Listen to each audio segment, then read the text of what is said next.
రాష్ట్రం పూర్తిగా విధ్వంసం పాలైంది. మళ్ళీ ఎన్డీఏ వస్తాని రాష్ట్రాన్ని పునర్నిర్మాణం చేస్తామని చాలా స్పష్టమైన హామీ ఇచ్చాం.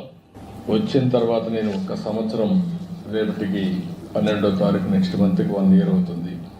1 yearలో అన్ని ప్రయత్నాలు చేసినాం. మళ్ళీ అన్ని డిపార్ట్మెంట్ని ట్రాక్లో పెట్టడానికి సమయం పడతా ఉంది. ఈరోజు మనం ఒకసారి చూస్తే 1-2 కాదు, ఎవ్రీ డిపార్ట్మెంటు డీఫంక్షన్ అయింది, లేకపోతే డీరైల్ చేశారు, ఇర్రిపేరబుల్ డ్యామేజ్ చేసి వదిలిపెట్టారు. ఎక్కడ కూడా నేను ఎప్పుడు చూడలేదు. 4th time ఈమె చాలాసార్లు నేను చెప్పాను, ఎప్పుడు చూడనటువంటి విధ్వంసం జరిగింది. అయితే వేరే మార్గం లేదు, దీన్ని మళ్ళీ ట్రాక్ మీద పెట్టి రీబిల్డ్ చేయడం తప్ప వేరే మార్గం లేదు. దానికోసమే ఫైనాన్షియల్గా అయితే ఏమాత్రం కూడా వెసులుబాటు లేనితనం తెచ్చారు. ఒక పక్క బకాయిలు దగ్గర 1,20,000 కోట్లు బిల్లు మాత్రం, 9,94,000 కోట్ల రూపాయలు లయబిలిటీస్ కానీ, పేమెంట్స్ డ్యూ పెట్టింది కానీ, డెట్ కానీ చేసే పరిస్థితికి వచ్చారు. అయితే ఈరోజు ప్రజలు దానికి కావాల్సిన విధంగా పనిష్ చేశారు. మాకు స్పష్టమైన మెజారిటీ, చరిత్రలో ఎప్పుడూ జరిగినటువంటి విధ్వంసం జరిగింది. అదే సమయంలో ప్రజలు కూడా ఎప్పుడూ ఈయనటువంటి విజయాన్ని కూడా విక్టరీ ఇచ్చారు. 93% స్ట్రైక్ రేట్, ఎవరు ఊహించినటువంటి విజయం ఇది.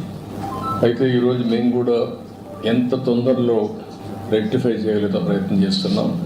ఒక పక్క అమరావతి, ఒక పక్క పోలవరం, ఇంకొక పక్క విశాఖపట్నం స్టీల్ ప్లాంట్ని ఒక ప్యాకేజ్ తీసి మళ్ళా రివైవ్ చేయడం, విశాఖపట్నం రైల్వే జోన్, ఇండస్ట్రీస్ కూడా డొమెస్టిక్ ఇన్వెస్ట్మెంట్ ఈ సంవత్సరంలో హైయెస్ట్ ఆంధ్రప్రదేశ్ రావడం, ఇవన్నీ కూడా చేసుకుంటూనే ఈరోజు నేను వచ్చింది. ఇక్కడికి వచ్చినప్పుడు 5-6 మంది మంత్రుల్ని, 7 మంది మంత్రులు కలుస్తున్నాను.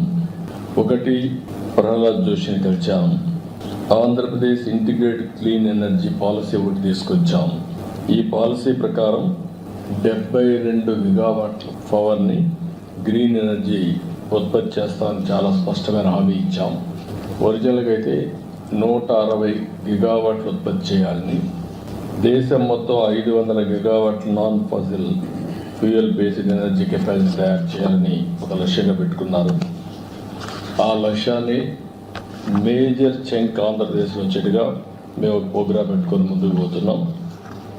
దీంట్లో వారిని కోరింది ఈరోజు మేజర్గా 28,346 కోట్ల రూపాయలు green energy corridor transmission lines అడిగాం. ఇది చాలా అవసరం.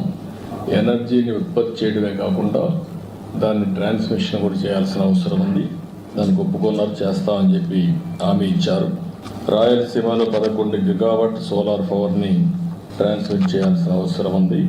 పంప్డ్ ఎనర్జీ కూడా ఒక 7,370 మెగావాట్లని చేయాల్సిన అవసరం ఉంది. ఈ రెండింటి కూడా వారికి చెప్పిన తర్వాత దాన్ని పాజిటివ్గా తీసుకొని చేస్తా అన్నారు. అదే సమయంలో ఏదైతే సోలార్ రూఫ్ టాప్ సూర్యగారు, ఈ కార్యక్రమం కింద ఒక 35 లక్షల కుటుంబాలకి కరెంట్ ఇవ్వాలనుకుంటున్నాం. దాన్ని కూడా క్లియరెన్స్ ఇవ్వమని చెప్పి అడిగాను. ఇది డిమాండ్ డ్రివన్ ప్రోగ్రామ్ కాబట్టి మీరు ఎంత చేసి అంత ఇస్తామని చెప్పారు. దాని ప్రకారం మ్యాక్సిమం వెళ్తున్నాం. ఇది కూడా క్లియర్ చేయడం జరిగింది. అందుకే కాన్స్టిట్యున్సీకి మినిమం 10,000 రూఫ్ టాప్ సూర్యగారి కింద ముందుకు పోతున్నాం. ఇది కూడా వార్ ఫుటింగ్లో, ఎస్పెషల్లీ వీకర్ సెక్షన్స్కి SC ST ఫ్రీగా ఇస్తాం. గవర్నమెంట్ ఆఫ్ ఇండియా ఇచ్చేదే కాకుండా బీసీలకు అదనంగా ఒక 20,000 రూపాయలు అదనంగా ఇస్తాం. దీన్ని పెద్ద ఎత్తున టేకప్ చేశాం. ఇంకొక పక్కన సబ్స్టేషన్ ఫీడర్ లెవెల్లో కుసుమ్ కింద 2,000 మెగావాట్లు ఉత్పత్తి చేయడానికి అనుమతించారు. అది కూడా శాంక్షన్ చేశారు. దాన్ని కూడా తీసుకొని ముందుకు పోతాం. దీంతో ఆంధ్రప్రదేశ్ గ్రీన్ ఎనర్జీ హబ్గా తయారవుతుంది. రాయలసీమలో అడ్వాంటేజ్ ఉంది. ఒక పక్క సోలార్ ఎనర్జీ, ఇంకొక పక్కన ఏదైతే విండ్ ఎనర్జీ, మూడోది పంప్డ్ ఎనర్జీ. ఈ మూడు కలిపి బ్యాటరీ కూడా పెట్టుకోగలిగితే 24/7 పవర్ వచ్చే పరిస్థితి వస్తుంది. ఏదైతే ఈ వ్యవస్థని పూర్తిగా నిర్వీర్యం చేశారు, ఈరోజు కాస్ట్ తగ్గించే దిశగా వినియోగదారుడికి బెనిఫిట్ అయ్యే విధంగా అదే మరి అల్టిమేట్గా ఆంధ్రప్రదేశ్ గ్రీన్ ఎనర్జీ హబ్గా డౌన్ స్ట్రీమ్ ఇండస్ట్రీస్కి ముందుకు పోతున్నాం. రాయలసీమ అయితే గ్రీన్ ఎనర్జీ ఉత్పత్తి చేయడానికి వస్తుంది. అదే మరి కోస్టల్లో ఏవైతే పోర్ట్స్ ఆధారంగా చేసుకొని ఎక్కడికక్కడ గ్రీన్ హైడ్రోజన్, అమోనియా ఇవన్నీ ఎక్స్పోర్ట్ చేయడానికి అవకాశం ఉంది. ఆ కార్యక్రమంలో ముందుకు పోతున్నాం.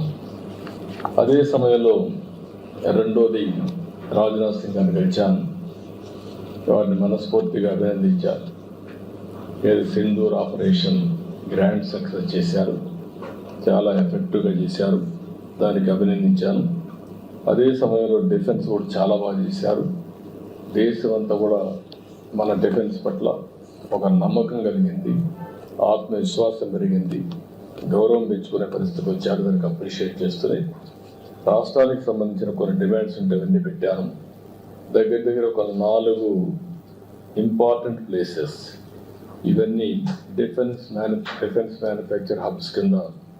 ఒకటి జగ్గయ్యపేట డోనకొండ క్లస్టర్, ఒక 6,000 ఎకరాలు ఇక్కడ ఉంది. ఇక్కడ మేజర్ వాళ్ళు అడిగింది missile and ammunition production centre కింద దీన్ని క్రియేట్ చేయమని చెప్పి రిక్వెస్ట్ చేశాను. దానికి కూడా వారు సానుకూలంగా ఉన్నారు. రెండోది లేపాక్షి మడకసిర, ఇక్కడ ఒక 10,000 ఎకరాలు ఉంది. Military and civil air crafts కానీ ఎలక్ట్రానిక్స్ మ్యానుఫ్యాక్చరింగ్, అదే మరి ఇంకొక పక్కన ఒక ఏరోస్పేస్ ఎకో సిస్టమ్ క్రియేట్ చేయాలని చెప్పి కోరాను. దానికి కూడా ఆయన సుముఖంగా ఉన్నారు. అదే మరి విశాఖపట్నం అనకాపల్లి క్లస్టర్, ఈ ఏరియాలో మనం చూస్తే naval equipment production, weapon testing, అదే మరి లీవరేజింగ్ స్ట్రాంగ్ మ్యారిటైమ్ ప్రజెన్స్ ఉంది కాబట్టి ఈస్టర్న్ నేవల్ కమాండ్ కూడా ఉంది. ఇవన్నీ ఆధారంగా చేసుకొని అక్కడ బేస్ చేసుకొని ఇవన్నీ ప్రొడక్షన్ కోసం ముందుకు రమ్మని కోరాం. అదే మరి కర్నూలు ఓరవకల్ 4,000 ఎకరాలు ఇవ్వడానికి సిద్ధంగా ఉన్నాం. ఇక్కడ military drones, robotics, advance defence కాంపోనెంట్స్ని మ్యానుఫ్యాక్చర్ చేయాలని చెప్పి కోరాను. ఇక్కడుండే డిఫెన్స్ పిఎస్యూస్ని యాక్టివేట్ చేసి ఆంధ్రప్రదేశ్లో కూడా కొన్ని క్లస్టర్స్ తయారు చేయని చెప్పి కోరడం జరిగింది. ఇది కాకుండా ఇంకొక పక్కన తిరుపతి ఐఐటిలో DRDO industry academy centre of excellence పెట్టమని చెప్పి కోరాను. దానికి కూడా ముందుకు వస్తున్నారు. Common storage policy for ammunition, అదే మరిగా లైసెన్స్ అథారిటీస్ కావాల్సినటువంటి స్టోరేజ్కి కానీ టెస్టింగ్ కానీ ఇవన్నీ కామన్ ఇన్ఫ్రాస్ట్రక్చర్ క్రియేట్ చేయమన్నాం. అది కూడా చేస్తూ ఉన్నారు. ఇంకొక పక్కన పెద్ద ఎత్తున ఏరోస్పేస్ మ్యానుఫ్యాక్చరింగ్ అండ్ ఎంఆర్ఓ కూడా క్రియేట్ చేయమని చెప్పి రిక్వెస్ట్ చేశాం. ఇక్కడ మెయిన్గా ఆంధ్రప్రదేశ్లో రాయలసీమ ప్రాంతంలో Lepakshi to Orvakal hi tech industries వచ్చేందుకు అవకాశం ఉంది. ఒక పక్క aerospace, civil and also military aircrafts, అదే సమయంలో అదర్ ఎకో సిస్టమ్ డ్రోన్స్ కానీ ఇవన్నీ తయారు చేయడానికి అవకాశం ఉంటుంది. ఇంకొక పక్కన ఈరోజు యాపిల్ మీటింగ్ కూడా పెట్టుకున్నాం. అందరూ కూడా వచ్చారు, మ్యానుఫ్యాక్చరర్స్ అందరూ వచ్చారు. They are very positive.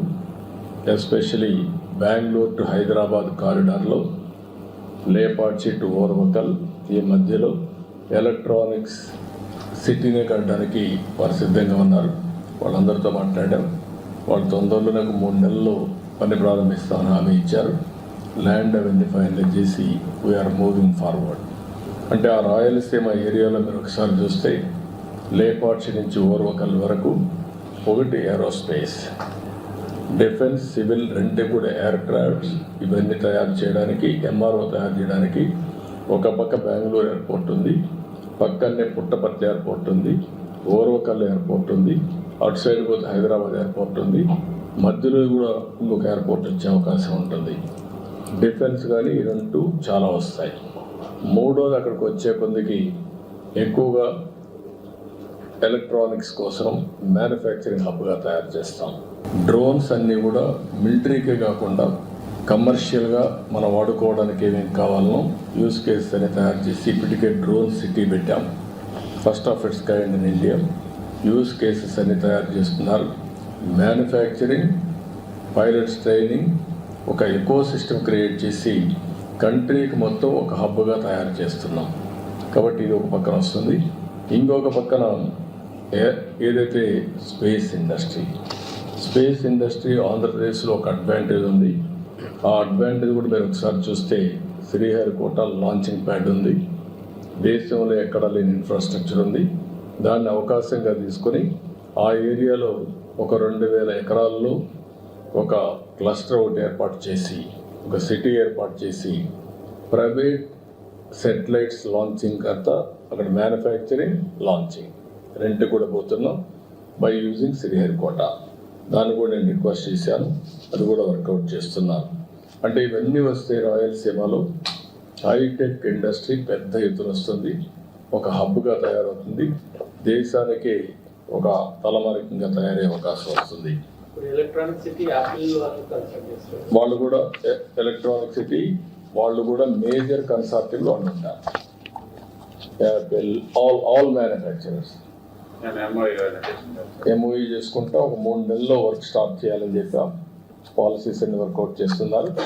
All infrastructure provide చేసే బాధ్యత మాది. Employment plus development. ఎందుకంటే ఒక పక్కన ఆ ఏరియాలో మీకు పెద్ద advantage Bengaluru airport, air cargo, sea cargo, Krishnapatnam port, road కూడా one of the best road. Cities చూస్తే బెంగళూరుకు నేచురల్ డెస్టినేషన్ టువర్డ్స్ లేపాక్షి.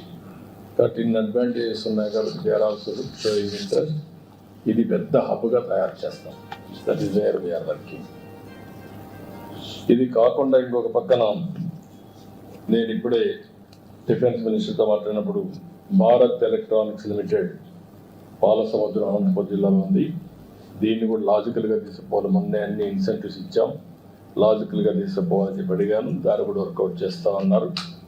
ఇంకొక పక్కన యుఏటిఎన్ఎల్, అదే మరిగా మిథాని అండ్ నాల్కో, వీళ్ళందరూ కూడా 60,000 TPA high end aluminium alloys production plant నెల్లూరులో ఉంది.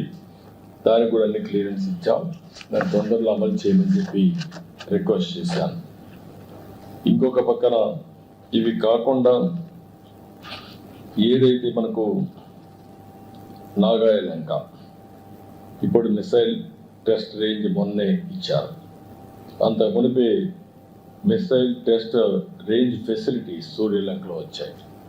ఈ రెండు వచ్చిన తర్వాత డోనకొండ ఎయిర్ స్పేస్ తయారు చేయడానికి ఎయిర్ ఫోర్స్ని IAF అని తీసుకోమని అక్కడ డెవలప్ చేయమని కోరాం. ఒక స్ట్రాటజిక్ లొకేషన్గా తయారవుతుంది. దీన్ని కూడా ఆయన కోరడం జరిగింది. దానికి కూడా ముందుకు వచ్చే పరిస్థితికి వస్తా తొందరగా చేస్తూ ఉంటున్నారు. విశాఖపట్నం కూడా మీరు చూస్తే naval equipment and weapons testing facility పెట్టమని, ఏదైతే ఈస్టర్న్ నేవల్ కమాండ్ ఉంది కాబట్టి అక్కడ national advanced of sure base పెట్టుకొని ఇవన్నీ డెవలప్ చేయమన్నాం. దీనికి కూడా ముందుకు వస్తామని చెప్పారు. అంటే మొత్తం ఇంకొక పక్కన ఆంధ్రప్రదేశ్లో ఆర్మీ కంటోన్మెంట్ లేదు. Very interesting. ఉండేవి తెలంగాణకు వచ్చాయి, తమిళనాడుకు వచ్చాయి, కర్ణాటకకు వచ్చాయి. ఆంధ్రప్రదేశ్లో మాత్రం ఎలాంటి మిలిటరీ కంటోన్మెంట్ లేని పరిస్థితి వచ్చింది. ఆంధ్రప్రదేశ్లో కావాలి, అది కూడా చెప్పాను, వర్కౌట్ చేస్తా ఉన్నారు. ఇవి కాకుండా ఈరోజు నేను కలిసింది CR పార్టీని కలిశాను. యాజ్ యూజువల్ పోలవరం రిపోర్ట్ చేశాను. ఫాస్ట్ ట్రాక్లో పోలవరం ముందుకెళ్తా ఉంది. 2027కి పూర్తి చేయడానికి అన్ని విధాలు దాన్ని తీసుకెళ్తున్నాం. వీలైతే 2027 మార్చికే చేయాలని కూడా ఒక ఆలోచన చేస్తున్నాం. ఎక్కడ కూడా స్పీడ్లో కానీ లేకపోతే క్వాలిటీలో కాంప్రమైజ్ లేదు. ఇంటర్నేషనల్ కన్సల్టెంట్స్ ఉన్నారు. CWC ఓవరాల్ సూపర్విజన్ పెట్టారు. Minister of water resource minister అయితే 2 monthsకి ఒకసారి రివ్యూ చేసుకుంటున్నారు. అల్టిమేట్గా ఎక్కడ రాజీ పడకుండా క్వాలిటీ కింద ముందుకు పోతున్నాం.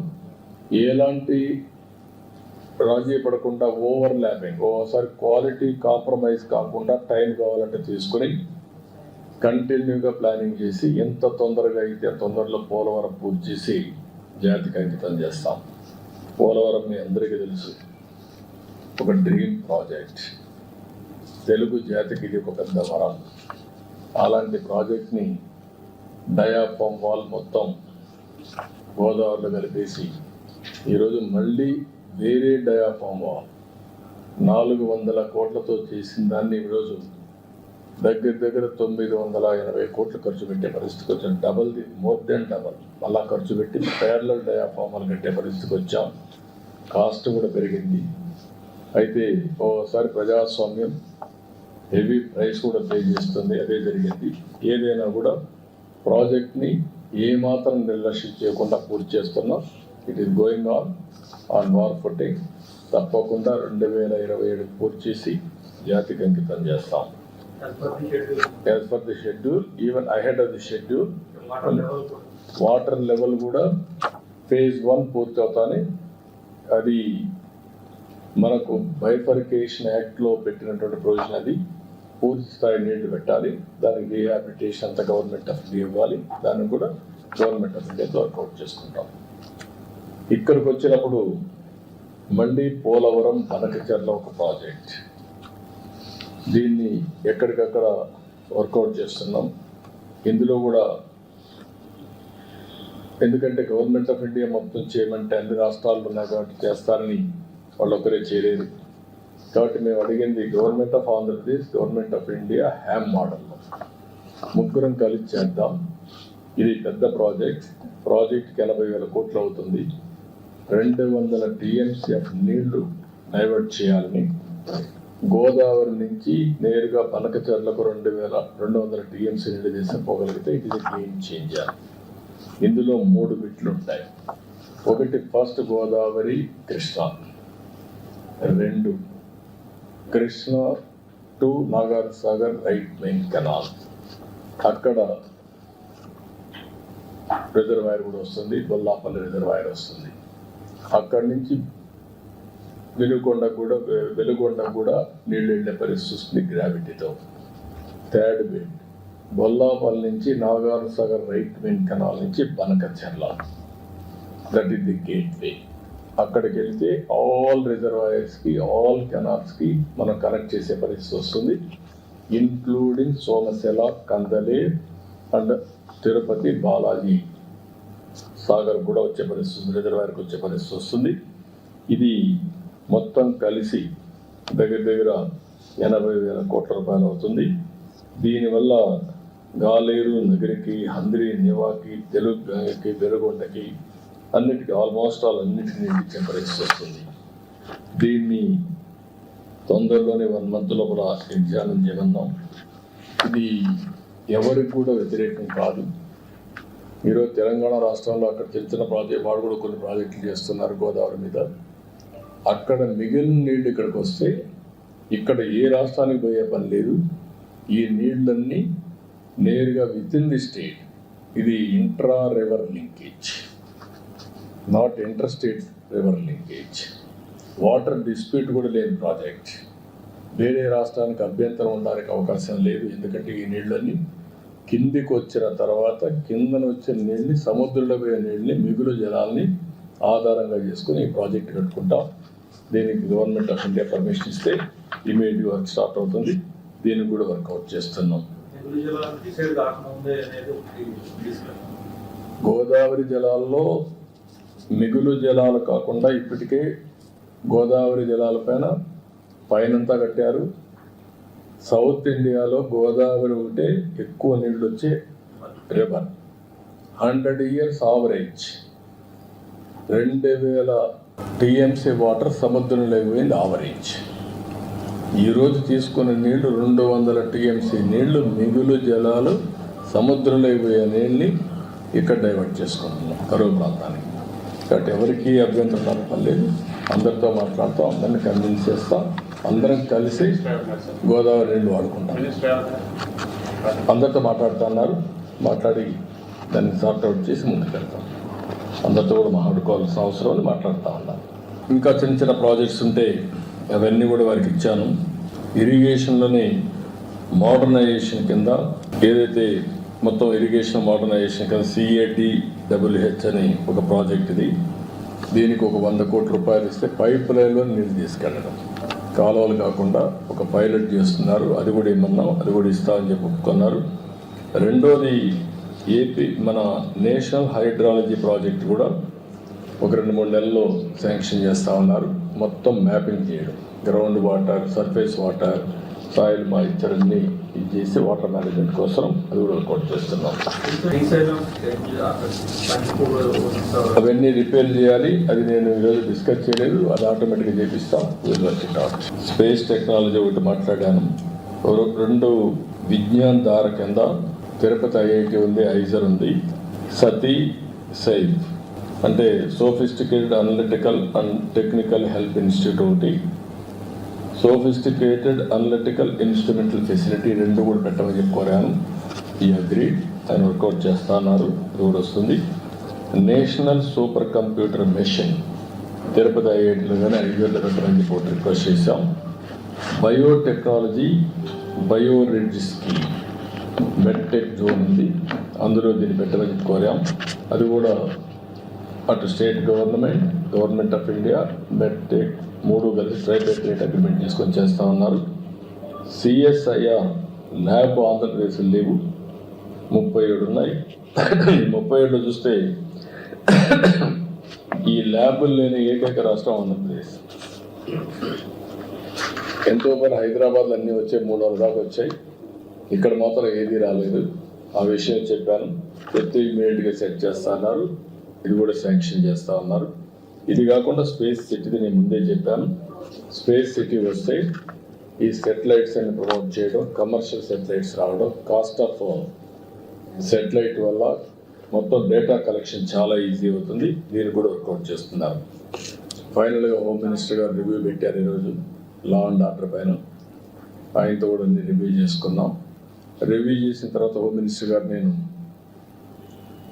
గడిచినటువంటి టెక్నాలజీ, న్యూ క్రిమినల్ లా ఇవన్నీ రివ్యూ చేస్తున్నారు. Part of his ministry. ఇప్పటికీ ఒక 24 రాష్ట్రాలని రివ్యూ చేశారు. ఈరోజు మంది కూడా అయింది.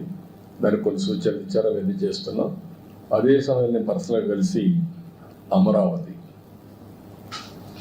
దీనికి బైఫర్కేషన్ యాక్ట్లో 10 years తర్వాత కామన్ రాజధాని హైదరాబాద్ అయిపోయింది.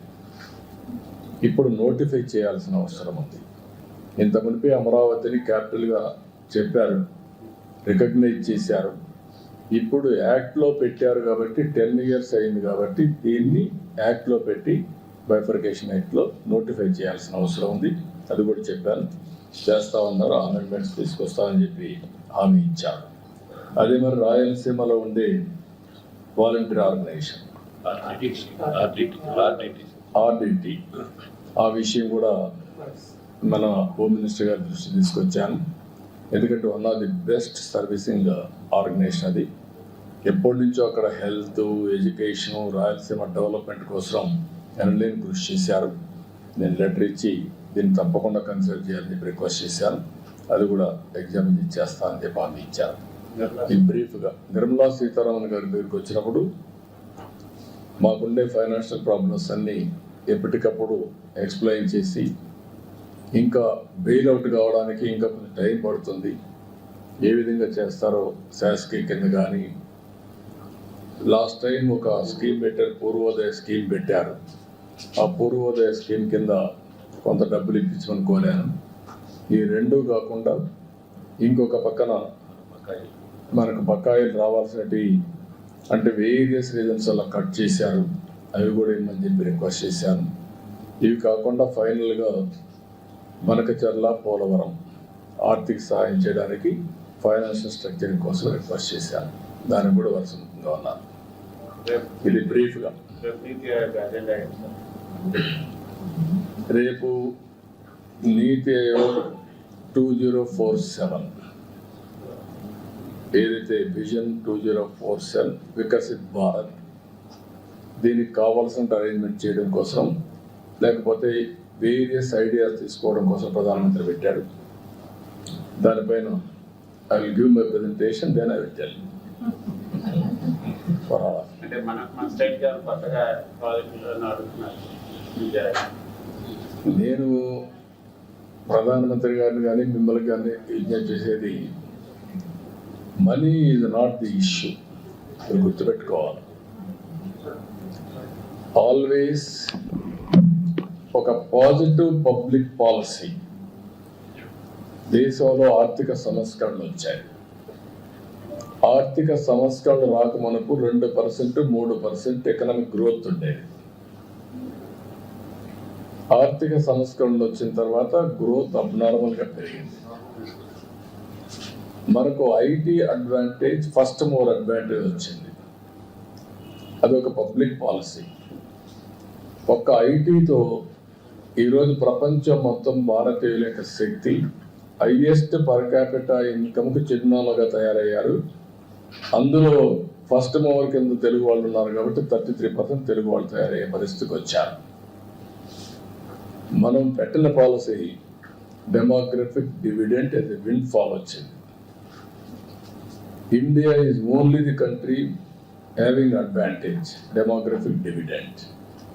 ఈ 3 డెడ్లీ కాంబినేషన్.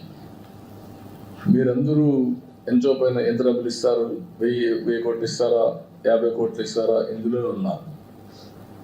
వెల్త్ క్రియేట్ చేయడానికి పబ్లిక్ పాలసీస్ కావాలి.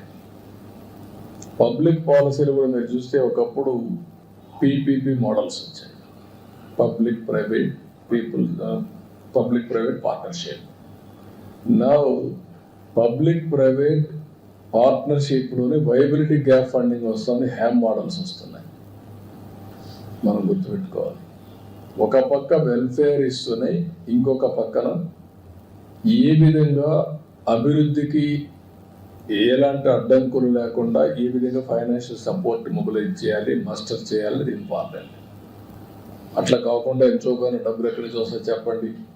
ఇప్పుడు ఉదాహరణకు కొంతమంది అసూయ పడేవాళ్ళు అసూయ పడుతూనే ఉంటారు. ఈరోజు మనం అందరం చూసాం, ఎగ్జాక్ట్గా 20 years బ్యాక్ మన ఎయిర్పోర్ట్లు ఎట్లున్నాయో ఒకసారి గుర్తుపెట్టుకోండి. First airport Hyderabad airport, greenfield airport ఎస్కామ్. అప్పుడు నన్ను అడిగారు డబ్బులు ఉన్నాయి.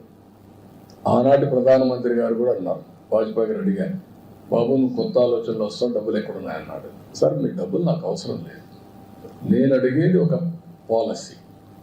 మీరు ఆ పాలసీ ఇవ్వండి, గ్రీన్ ఫీల్డ్. మీకు ఇంట్రెస్ట్ ఉంటే కొంచెం షేర్ పెట్టుకోండి, పెట్టి మీకు ఇంట్రెస్ట్ లేకపోతే కూడా వద్దు, మేమే పెట్టుకుంటాం, మీకు ఆదాయం వస్తుంది. ఎందుకంటే ప్రతి ఒక్క టికెట్ అమ్మితే గవర్నమెంట్కి ఆదాయం బోలెడంత వస్తుంది. ఈ మాట చెప్పాను. ఫస్ట్ దానికి 32 మీటింగ్స్ మీరు గుర్తుపెట్టుకోవాలి. కొంతమంది అప్పుడు ఉండేవాళ్ళు ఉన్నారు, 32 మీటింగ్స్ అయినాయి. ఇప్పుడు రామ్మోహన్ రెడ్డి లేడు ఇక్కడ మంత్రి, వాళ్ళ మినిస్టర్ అయితే పూర్తిగా వ్యతిరేకం, దానికి ఆ పాలసీకే వ్యతిరేకం. ఫైట్ చేశాను, ఫైనల్గా ఆయన యాక్సెప్ట్ చేశాడు. Today Hyderabad is contributing, airport is contributing 17% growth rate. Single factor. సరే, మళ్ళీ ఆ ఎకో సిస్టంలో ఒక outer ring road, knowledge economy, IT, BT, pharma, finance అన్నీ వచ్చాయి. అది అయిన తర్వాత బెంగళూరు ఎయిర్పోర్ట్ వచ్చింది. అప్పుడు ఈ బెంగళూరు ఎయిర్పోర్ట్ రాలా, తర్వాత ఫాలో అయ్యాను. ఈరోజు Hyderabad airport most functional airport, Delhi వచ్చి అన్నీ వచ్చాయి. బెంగళూరు ఎయిర్పోర్ట్ మనం నేను చూశాను, best airport in the world తయారయ్యే పరిస్థితికి వచ్చి సెకండ్ టర్మినల్ అయితే మనది బెస్ట్ టర్మినల్. మనం డబ్బులు అంటున్నాం, గవర్నమెంట్ డబ్బులు ఖర్చు పెట్టలేదు దాంట్లో, గవర్నమెంట్ బెనిఫిట్ వస్తాం. It is promoting economy of Karnataka. VIP lounge అవన్నీ చూస్తే గార్డెన్లో ఎయిర్పోర్ట్ తీసుకొచ్చారు. నా airport has become a experience centre, not travelling or ఇది కాకుండా. ఇలాంటివి డబ్బులు కాకుండా country is affordable, wealth creation is important. Wealth క్రియేషన్కి public policies are important. Once public policies ప్రాపర్గా వచ్చి ఆ ఎకో సిస్టమ్ క్రియేట్ చేస్తే వెల్త్ జనరేషన్ వస్తుంది, వెల్త్ క్రియేషన్ వస్తుంది. అది నా రెవెన్యూ జనరేషన్ వస్తుంది. నేను వెల్ఫేర్ కూడా చేశాను, అది అమరావతి తీసుకొచ్చాను. ఈరోజు అమరావతి మోడల్ ఏంటి? ఏం పెట్టావు డబ్బులు ఖర్చు? ప్రతి ఒక్కరు అంటున్నాడు, ఒక ఊర్లో పని కాకపోతే ఈ డబ్బులు తీసుకు ఖర్చు పెట్టామంట. కనీసం ఒక మనుషులకు కావాల్సింది మినిమం కామన్ సెన్స్ అయినా ఉండాలి. రాజకీయ ఎకరాలు అమరావతి అవసరం అంటున్నాడు సార్ జగన్. కాదు, నేను అడిగేది నీకు నష్టం ఏంటంటున్నా. ఆ భూమి రైతులు ఇచ్చారు, రాష్ట్రానికి కట్టాము, నీకెందుకు అంత వస్తుంది? ఈరోజు ఆంధ్రప్రదేశ్ ప్రజలకు అవసరం లేదా? ఒక హైదరాబాద్ తెలంగాణకు వచ్చింది, డెవలప్ చేశాం. 75% of income is coming from Hyderabad. 75%. 67% service sector. 9.3% revenue from GSDP because of service sector. కాబట్టి 9.3% హైయెస్ట్ రెవెన్యూ వచ్చేది, జిఎస్టిపి కలెక్షన్ వచ్చేది, జిఎస్టి కలెక్షన్ వచ్చేది from Telangana because of Hyderabad service sector. ఎట్లొచ్చాయి? ఇవన్నీ మర్చిపోయి ఏదంటే అడ్డంగా మాట్లాడడం, తెలిసి తెలియనితనంతో లేకుంటే మూర్ఖత్వంతో మాట్లాడితే ఒక వ్యక్తులకు సమాధానం చెప్పడం కాదు, జాతికి సమాధానం చెప్పాల్సిన తెలుగు జాతి కోసం పనులు చేస్తున్నాం తప్ప వ్యక్తుల కోసం కాదు. ప్రపంచంలో ఎక్కడా జరగనటువంటి పాలసీ అది. నేనేం చెప్పాను వాళ్ళకు? ఒక నమ్మకం, ఒక trust factor. I gave a trust. మీ భూమి మీరు ఇవ్వండి. It is a win win situation. మీరు ఒక విధంగా చెప్పాలంటే రాజధానికి మీరు త్యాగం చేస్తున్నారు, మీరైతే నష్టపోరు. ఒక సెంటిమెంట్ ఉంటుంది మీకు, మా పూర్వీకుల నుంచి ఈ ల్యాండ్ ఉందని. మీ పూర్వీకుల నుంచి ఈ ల్యాండ్ ఉంది కాబట్టి ఇక్కడే కూర్చుంటే మీరు ఇప్పటికి ఇట్లా ఉంటారు.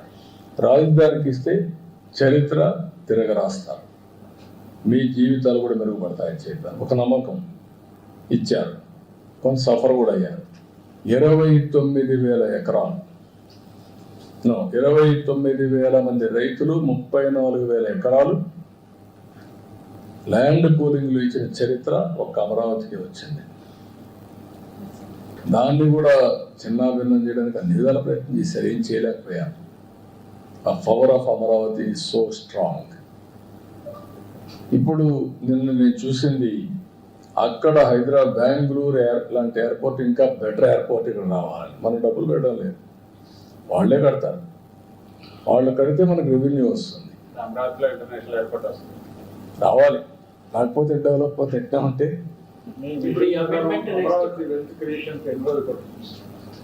It is a continuous process. ఒక రోజని కాదు, ఒక నెలని కాదు, ఒక సంవత్సరం కాదు, 3 సంవత్సరాల్లో ఒక ట్రాక్ వస్తుంది, తర్వాత సెట్ అవుతుంది. It a continuous process. Hyderabad కంటిన్యూగా డెవలప్ అవుతుంది, ఈవెన్ బెంగళూరు కంటిన్యూగా డెవలప్ అవుతుంది, అదే మనకి ఇది కూడా వచ్చేస్తుంది. నాట్ ఓన్లీ హైదరాబాద్, ఇది Amaravati, even Visakhapatnam. We are preparing a action plan for Visakhapatnam, one of the best city. ఒక విధంగా చెప్పాలంటే ఫైనాన్షియల్ హబ్గా తయారవుతుంది. దట్ ఈస్ ది నాలెడ్జ్ ఎకానమీకి ఇండస్ట్రియల్ హబ్గా, pharma, steel, knowledge economy, tourism, all these things are going to develop in Visakhapatnam. Sir, అమరావతిని reorganisation act లో చేరుస్తూ next parliament session లో అమెండ్ చేస్తారు. రీఆర్గనైజేషన్ యాక్ట్ లో చేర్చమని కాదు, రీఆర్గనైజేషన్ యాక్ట్ లో పెట్టింది హైదరాబాద్ ని కామన్ క్యాపిటల్ గా పెట్టారు. 10 ఏళ్ళు అయిపోయింది, ఇప్పుడు ఏది క్యాపిటల్ లేదు. కాబట్టి అమరావతి ఇంత ముందు అనౌన్స్ చేశారు, ఇప్పుడు అమెండ్మెంట్ చేసి నోటిఫై చేయమంటున్నాం. అదర్వైజ్ ఎప్పటికన్నా అమెండ్ చేస్తారు, యాక్ట్ లో చేయాలి. అదే నెక్స్ట్ పార్లమెంట్ సెషన్ లో చేస్తారు. నేను చెప్పే questions.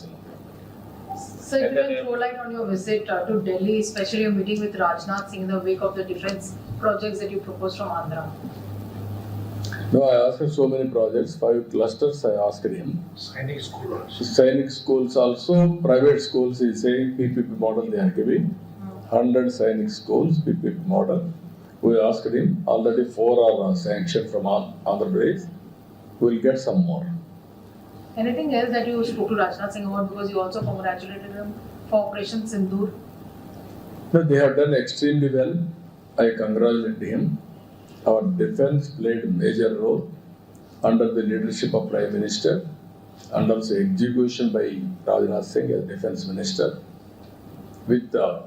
They have done with the precision and perfection. Sir, but this Operation Sindoor also exposed us to a lot of diplomatic challenges. No diplomatic challenges. What is the problem?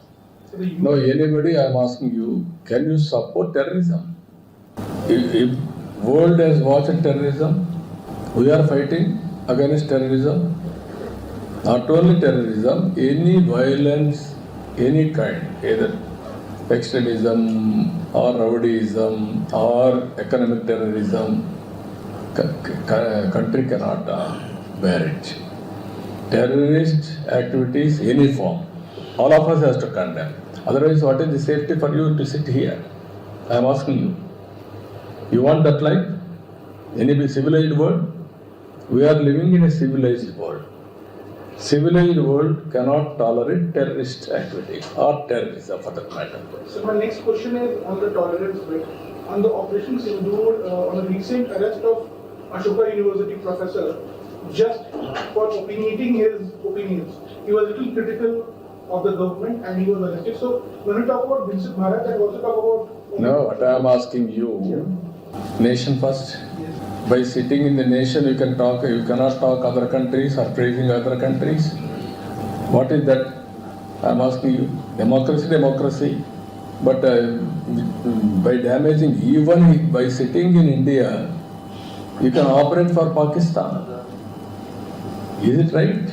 Some people are operating. Yesterday, you have seen some YouTube Yes, a lady. lady. What is this? You are democracy means not a freelancer to damage the nation. Everybody should have a restraint. You can contribute. One side, defense people are killing. Some places, innocent people I have seen. They told me, I received the dead body. I have seen eyewitness. I spoke to him. Within 2 minutes, before his eyes, they killed them. Is it right? So all of you have to think, if you are in that position, how you are behaving. That is important. Yes, entire country is totally boiled. All of us have to understand this. Sentiment of the people and security of the common man. Even defense of the cost of countries expended. We are all spending so much of money. Why we are spending money? To protect ourselves, our nation. So one thing that the Prime Minister said is the way in which indigenous defense equipments have come to the fore. As a state which is also looking at making its development path forward and also contributing towards Viksit Bharat, do you think that indigenous procuring of equipment from India is going to be important in the coming times? No, 100% we need indigenous equipment with the latest technologies. That is order of the day. That is where PM made a program, Make in India, Made in India, that helped us. Or otherwise, other technologies are vulnerable, always. Your own technology, always you will have your own USP. And also total protocol under our control. So you spoke about the green energy corridor. Could you tell us, because a lot of us don't understand Telugu, so could you tell us something about... So we are going in a big way. PM has given a program, 500 gigawatts. He wanted to produce green energy. In that program, we offered 72 gigawatts. We are near completion. We want to go 150 to 160 gigawatts we are planning in the near future. In Andhra Pradesh, Rayalaseema is a very good place for solar, wind and pumped energy because of platoon, particular platoon advantages. Now added to that, battery also we are going. That is green energy we are going to use for green hydrogen, ammonia, downstream industries. Already one project, NTPC and Government of Andhra Pradesh, our NetCap, they are having a joint venture. 1,60,000 crores, they are going to start one project for green hydrogen. Another thing, Greenco has started. They are also going for green ammonia in Kakinada. We are having excellent cost also. for export of green hydrogen and also downstream industries. Andhra Pradesh is going to become green energy hub. So how many green jobs will it create and what kind of scaling do you think will require? So it is a new energy. Jobs, for example, biofuel. Reliance has come to set up 500 units. Nearly 2.5 lakh jobs are going to create. 65,000 crores they are going to spend. Any time frame, sir? 3 years time. That is how we are working every project with a time frame. Day of MOU, we are having completion date. So what are the pending bills of the states which the center has to clear? Which one? How much is the pending bill? Pending dues. More than 1,20,000 crores we are able to clear some bills. Still there are pending. No, the pending dues. Central government మీకు రావాల్సిన pending లో No, not central government. Previous government pending dues. Not from central government. Central government they have overdrawn and diverted 92 central sponsored schemes. They gave money. Previous government spent that money for other purpose, they diverted. Now they have blacklisted Andhra Pradesh, not eligible for 92 schemes, central sponsored schemes. Now, 74 we revived. already 74 we have revived. Everything we want to revive. Even Jal Jeevan Mission, country is using. They have used only 2,000 crores, that too borewell water for drinking. Sir మీరు home ministry కలిసినప్పుడు మన రాష్ట్ర కుంభకోణాల గురించి ఏమైనా చెప్తారు? అవి ఎప్పుడు చెప్తూనే ఉన్నాం కదా, మీరందరూ చూస్తూనే ఉన్నారు కదా. అట్లా కాదు సార్, లిక్కర్ కుంభకోణం జరగలేదు, అసలు నీరు దాంట్లోనే కుంభకోణం జరుగుతుంది, అమాయకులైన వాళ్ళని అరెస్ట్ చేస్తున్నారు, జగన్మోహన్ చెప్తున్నాడు సార్. నేను ఆ విషయాలు మాట్లాడదలుచుకోలేదు. Investigation is going on. Investigation will decide, will establish. నేను not Sir, your comment on the first phase will get over, sir. no, total project almost all will be over, and also from there onwards only submergence area, land acquisition, all those things will be pending. So you talked about Telangana a few minutes ago. The Chief Minister of Telangana has been named in the ED charge sheet of donating lakhs of money in the National Herald case. Revanth Reddy, also the Deputy Chief Minister D.K. Shiv Kumar of Karnataka, has been named by the Enforcement Directorate of donating money in the National Herald case. Your comments? When? Today, sir. According to you. No, without knowing information I cannot comment. Sir, Congress party, especially Rahul Gandhi, has been tweeting some, they were questioning Operation Sindoor and the Jaishankar. direction of the government, the armed forces. How do you cover it, sir, on this? Sir, I am very clear on that. Sindoor, nobody should criticize or attack. That is not correct approach. Operation Sindoor is an inevitable situation to protect ourselves. No provocation. They came to our land, they killed 27 innocent people. Then naturally you have to hit back to create confidence among our citizens. Or otherwise, what is going to happen for this nation? How to protect this nation? Why you are spending so much of money on defense? We are not going wars against others or other countries. Anybody will come. They will create problem. They will kill our people. It is our right to fight it out. That is very clear. All, irrespective of political parties, irrespective of individuals, society, intellectuals, everybody has to support. Then I am very clear. You also. You should not ask. You should condemn that itself. That is the spirit I want to build up this country. Otherwise, why should we work like this? Nation first, individuals next, agenda next. You have to keep in mind, all of you. Delhi liquor case 100 కోట్లు sir, AP liquor case 20 కోట్లు sir. అవన్నీ మీకు తొందరగా వస్తాయి కదా, నేను మాట్లాడేందుకు. Okay.